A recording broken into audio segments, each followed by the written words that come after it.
اعوذ باللہ من الشیطان الرجیم بسم اللہ الرحمن الرحیم۔ معزز سامعین اکرام، آج ہم انشاءاللہ العزیز ناظرہ قرآن کورس میں سورۃ الاخلاص مکیہ کے متعلق پڑھیں گے، سمجھیں گے اور سیکھیں گے۔ دعا ہے کہ اللہ پاک ہمیں اچھے طریقے کے ساتھ قرآن پاک کو پڑھنے کی، اس کو سمجھنے کی اور اس کے مطابق ہمیں اپنی زندگی گزارنے کی، اس کے مطابق عمل کرنے کی توفیق عطا فرمائے،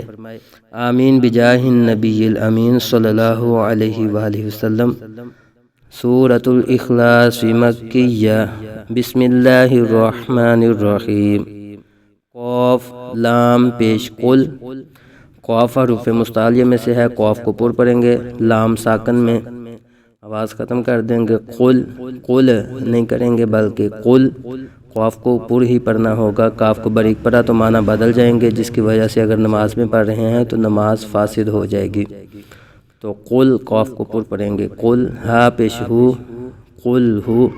واو لام زبر ول، لام کھڑا زبر لا، واللہ لام اسم جلالت اللہ عز و جل کے لام سے پہلے زبر آ رہا ہے تو اس لیے لام کو پر پڑھا جائے گا، هو اللہ، ہا پیش ہو، هو اللہ، حمزہ زبر آ، حا زبر حا، آہا، دال دو پیش دن، آہادن، آگے وقف جائز کی علامت ہے، تو یہاں ٹھہرنا بہتر اور نہ ٹھہرنا بھی جائز ہے،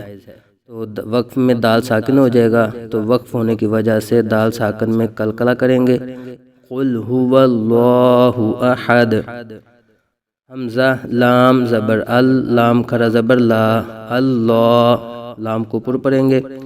ہا سواد پیش ہو، سوا زبر سوا، ہو سوا، میم زبر ما، ہو سواما، دال پیش دو، سواما دو، آگے وقف سواماد، دال ساکن ہو جائے گا وقف کی وجہ سے، تو دال ساکن میں قلقلہ خوب ظاہر کریں گے، اللہ الصمد، ہو الصمد، سماد نہیں پڑھیں گے، سماد نہیں ہے بلکہ سواد کو پر پڑھیں گے، صمد، سماد نہیں صمد پڑھیں گے، اللہ الصمد، لام میم زبر لم، یا زبر یا، لم یا، میم ساکن میں اظہار شفوی ہو رہا ہے کیونکہ میم ساکن کے بعد حرف با اور میم کے علاوہ یا آ رہا ہے، تو یہاں اظہار شفوی ہوگا، یعنی میم ساکن میں غنہ نہیں کریں گے، لم یلد، لام دال زیر لید، دال ساکن میں قلقلہ، لم یلد، واو زبر وا، لام میم زبر لم، ولم،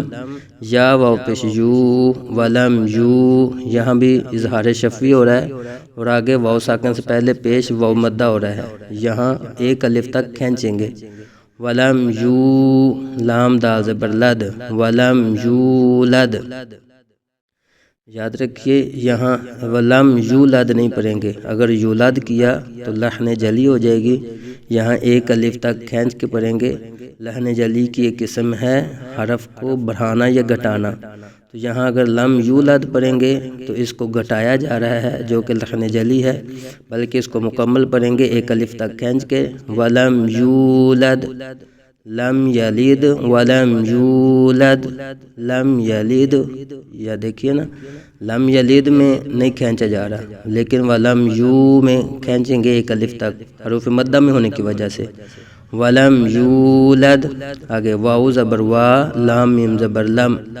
ولم یا زبر یا، ولم یا، یہاں بھی اظہار شفوی ہو رہا ہے، کاف نون لام پیش کل، لام زبر لا، یا کل لا، یہاں نون ساکن کے بعد حروف یرملون میں سے لام آنے کی وجہ سے ادغام بلا غنہ، یعنی بغیر غنہ کے ادغام ہوگا، یکن لا نہیں پڑھیں گے، یکن لا، یہاں غنہ نہیں کریں گے بلکہ یکل لا پڑھیں گے اس کو، ولم یکل لا، یکن لا، یہ اکثر غلطی کر دیتے ہیں، تو یہاں یکن لا نہیں پڑھیں گے، غنہ نہیں ہوگا بلکہ ادغام بلا غنہ ہوگا، ٹھیک ہے جی، ادغام ہوگا لیکن بغیر غنہ کے، یکل لہو، ہا الٹا پیش ہو، یکل لہو، ولم یکل لہو، اکثر بچے لام کو لمبا کر دیتے ہیں اور ہا کو کھینچتے نہیں ہیں، یہاں الٹ کر دیتے ہیں، بلکہ ہونا کیا چاہیے، لام کے اوپر زبر ہے، بغیر کھینچے بغیر جھٹکا دیے پڑھیں گے، اور ہا کے اوپر الٹا پیش ہے، الٹا پیش قائم مقام واو مدہ ہے، یہاں ایک الف تک کھینچیں گے، یک اللہ نہیں کریں گے بلکہ یک اللہ، ولم یکن لہ ولم یکن لہ ولم یکن لہ کاف پیش کو فا پیش فو کوفو واو دو زبر ون کوفون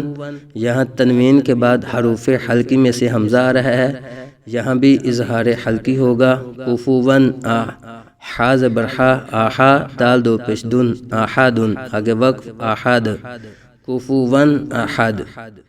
ولم یکن لہ کفوا احد جی بسم اللہ الرحمن الرحیم قل هو اللہ احد اللہ الصمد لم یلد ولم یولد ولم یکن لہ کفوا احد صدق اللہ العظیم.